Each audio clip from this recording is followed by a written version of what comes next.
Welcome to this week's episode of the Indie Inquiries, where we examine Steam store pages and provide marketing advice for developers who will hopefully submit them for future pieces. I'm, of course, Josh Blaser, and joining me from Nexus Games is my co-host, Sharky. Hello, everybody. So that will be Control Override. So, starting with the thumbnail. It's plain, but it's clear. Yeah. It fits the aesthetics of the game. There's not much going on here that tells me anything about the game, though. There's not like, why would I try this? Why would I click this? Because, only thing I get over this is that there's green in the game and the name of the game. Zeros and ones. Yeah. Well, you can't even really tell that all that easily. You'd have to really look at it, and people don't look at thumbnails that hard. The main thing they're going to get is that it's green and, that it's Control Override. Which, getting the whole Control Override is important, but you need to tell them more about your game than it's green. I think this is like one of the issues that we have with these kinds of puzzle games, is that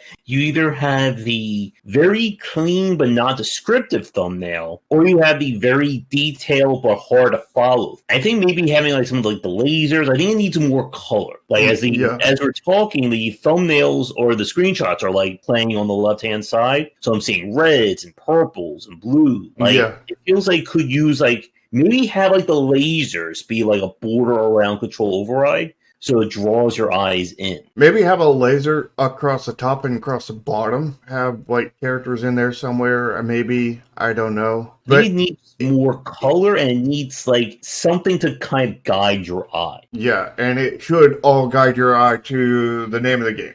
Grade-wise, again, it's clean, but it tells me nothing. I don't know. Do you think C plus or C minus? I'm thinking B minus because what it does well because it's very clear that it's the name of the game and it draws your eyes exactly where it needs to go, but it tells you nothing about the game, and that's the problem. That's the one problem with this is if this told me what I needed to know about the game in a thumbnail, some kind of basic information, I think this would have been an amazing thumbnail. Yeah. But that's the one thing it's missing, is telling me what it is I'm clicking on, because at this point it's just some game called Control Override that's green.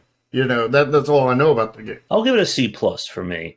I think, again, it's one of those cases where you don't have enough on here that's going to make somebody click on. Like, again, if we go back to the Hopeless Drag example, like this, it stands out. It gives you something that, catches your eye. It looks differently from everything else that you would see on, the Steam store page. While Control Override is clean, but it's not really... not telling you anything about the game. Yeah, it's not something that I would be... If I'm scrolling down a Steam store page and I see this thumbnail, I'm not really going to be stopping, I think, to click on this and see what else is there. If the game is green, the game, then it's telling you everything about the game. But it's not green, the game.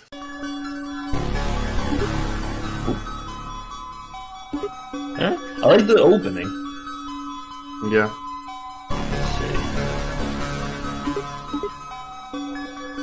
I can already tell one problem. What's that? And I'll wait until this is over.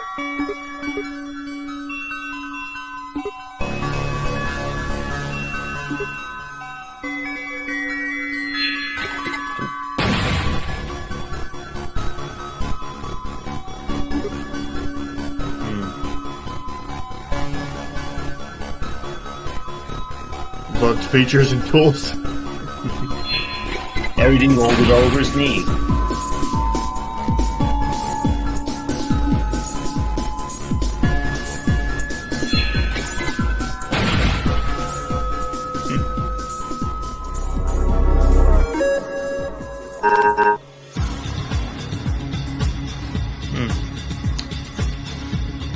Alright, wait till the end to show your name. Call to action. I think the structure was rather well, for the most part, because, he had that really poppy part at the end, but he needs a poppy part at the beginning for the cold opening. The beginning was good, the ending was good. I felt the middle could be trimmed a little bit. Yeah, I think he needs a little bit in the middle, but I think he also needs a cold opening, aka a poppy part like he has at the end. Because you want a cold opening, and then you want to start down low and then build your way up to a poppy ending. I think you could probably cut out 20, maybe 30 seconds in the middle. Try to get this down to maybe 40, 45 seconds. Well, I mean, to be fair, most of his time is a call to action. The trailer showed me nothing about the gameplay. Specifically, what am I doing in this game? But and it this did show that, because like it showed you moving things to avoid the how does that lasers. work? That's my problem. I don't know what I'm doing. And that's the issue with these kinds of puzzle games. You can show things moving around on screen. Does the player know what it is they're actually going to do in these games? I mean, I understood it pretty well, and I'm not a puzzle game person. Like, I see the at the 11-second mark. You can see the transfer it, but I'm not understanding like what I'm transferring. Like, is it just allowing me to do multiple commands, or just a single one per object? Well, the transfer it is just basically pushing the elevator to the call button. Like, I see it turns purple and it turns blue. So I guess it's just going to be you're just moving these around, and that's it. From what we were saying earlier about the thumbnail, there's a lot more color in the trailer than there is in the thumbnail. Mm-hmm. I think some of that color could have been used there. I think he could trim a little bit out of here, maybe 5-10 seconds, maybe 15 out of the trailer, and then put a 3 to 5 second little code opening at the beginning that really pops, like his end one. If you look at the 50-second mark, when it's kind of doing like a quick flash of levels or of a section, I think that was a pretty good part. Yeah, that's the climax. And you want basically something like the climax for a code opening at the beginning, too. So overall, though, I think this is a good trailer.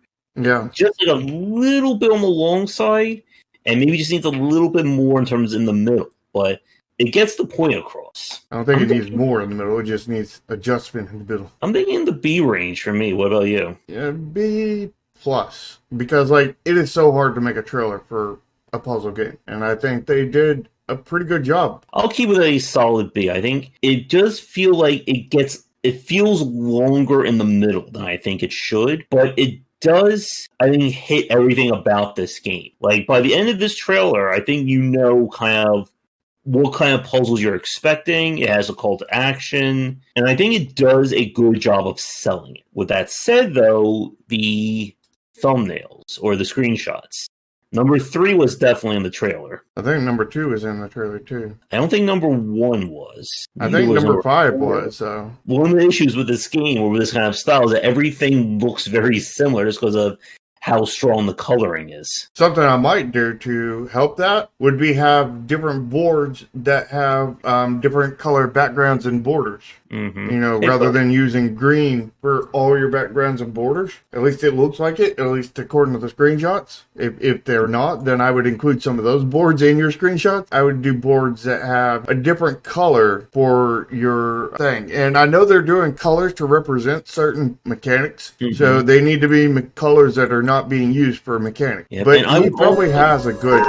I think he's probably going to be able to pick maybe 2 or 3 different colors that are not being used in there that are usable to replace the green. I would say if there's any other bosses or some kind of very specific section, that could make a good screenshot here too, just to kind of break up everything else. You have the one at 3rd screenshot that shows kind of the mouth guy. I would say maybe have 1 or 2 more that are either a boss or just something that looks different. But still, though, I think this is a pretty good collection of screenshots. What do you think? B again? Maybe B plus? Well, I mean, some of them are reused, so it's hard to tell though. Again, because of how this looks. Maybe the second to last one.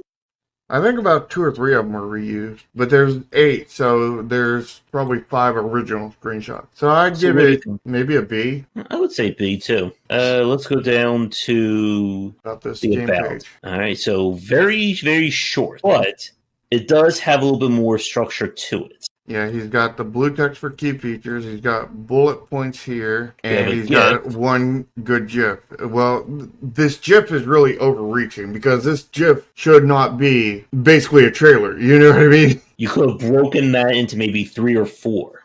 They're probably 5. You want your GIFs to be short because you don't want people to have to stay on your one section of your page and You look want at to be that one scrolling section for like a minute. You want Mm-hmm. the GIFs to be probably, what do you say, no longer than 5 seconds long? Yeah. The part where it says you do not have control, that would be the perfect kind of banner for this. If you do not have control, obtain it. That should be your first GIF. Then control as a puzzle game about control, blah blah blah blah.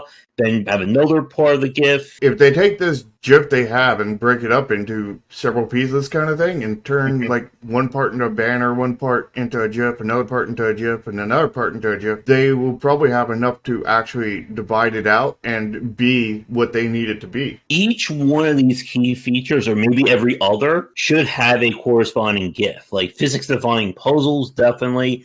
Generous rewind making. That you should show in a GIF right there. Intriguing story of a hacker who hacked the night of his own creation. That's where you could put in, the AI or that creature we saw. Yeah, So, or you have no control. This is a tough one. It's structured nicely, or it's structured good. It's It needs more. it's decent. I wouldn't say Yeah. it's good. I think, again, turning this one like mega GIF into like 4 or 5 smaller ones, spacing them out would be so much better. Yeah, that would be a huge difference. And breaking up the text more. What do you think grade-wise?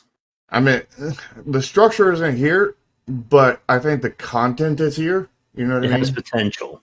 Yeah, I think the main thing that needs to happen is that GIF needs to be broken up and spread out, and then, maybe a few other specific GIFs added.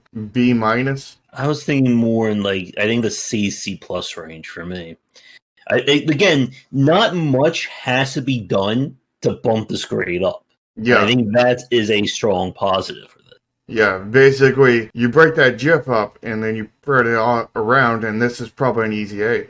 Yep, I would agree with that. But as is now, it's definitely not an A or anywhere close to it. All right, title card. So we have 3 tags. I don't see the adventure game in here, though. Well, you're exploring. That's an adventure. Isn't life an adventure? Life is a masochistic adventure. You have a website. You have Twitter and YouTube. So this is basically the opposite of Hopeless Dregs. Hopeless Dregs did really good with the tags, but not good in the contact. And this is doing good in the contact, but not with the tags. Yeah, absolutely. But he did do everything, or they do everything else, I think, good. You think what, like B? B. And again, for those of you who Maybe watch A+. this, when we do these grades, very little things can bump or lower a grade dramatically. At the same time, a lot of problems can just end up barely affecting the grade. So, final grade. It's definitely above average. I think this is a decent page. Not the best, but in the same breath, not a lot I think needs to be done to kind of fix the issues that we have. This could have a few edits and be an A page, A minus page, but as is now is definitely not. I think I might give it a C. I think I may be a little bit more generous. I was going to give it maybe C+. I was debating C+, but I think it's just the thumbnail drags it down and no code opening on the trailer. Some of the images in the screenshots are from the trailer. And the content about this game page is good, but there's no structure to it and it makes it really go down quite a bit. And there's no puzzle tag. That's why I'm going C, to a C+. I think I'll stick with C+, because I do like what I see. But like we said, not a lot needs to be changed. The GIF, the thing is, even with the GIF that we have here, we're not even asking them to, redesign. We're just saying, take this one big GIF and split it into 4 or 5, and that's not that hard to do. You know what I mean? And then spread it out in the about this game page. So there's definitely a lot of potential here. And the game is due out in 5 days. I think it would be possible to at least make a few of these corrections within that span of time. Maybe put it up into the B minus B range. The only thing that may take some time would maybe be redesigning the thumbnail and maybe doing a little bit more editing in the trailer. But that would definitely take a good bit of time. But those are the most 2 important things, so I would make sure to put in that time. But still, I think this is a fairly solid one. As Shark said, it is notoriously difficult to make an eye-catching trailer and store page for a puzzle game. And I think this one comes, I think, one of the closest we've seen to kind of breaking that trend. Anything you want to say to end this on? Any final advice? Well, actually, I do have one piece of advice. Join Josh's Discord down below and sub to this channel because you'll get more of this great advice, and that is good advice. And as always, if you are a developer working on an upcoming game or one that just came out and you'd like us to review your store pages, again, we can be very critical, but if we like it, it means you did something very right. Then definitely get in touch. You can follow me on Twitter at GWBeister. And you can follow me at Nexus Games INC1. But with that, if you'd like to catch our Sunday shows, those are around 4:30 starting time live. And these shows are live Thursdays starting around 3:30 ET. Yep. And again, you can find links to everything down below and lick the smash button and all that. All right. So with that said, we're going to wrap up this week's Indie Inquiries. As always, come back for daily discussions on game design here and on Game Wisdom, where he's in the art and science of games. And until next time, take care. See ya.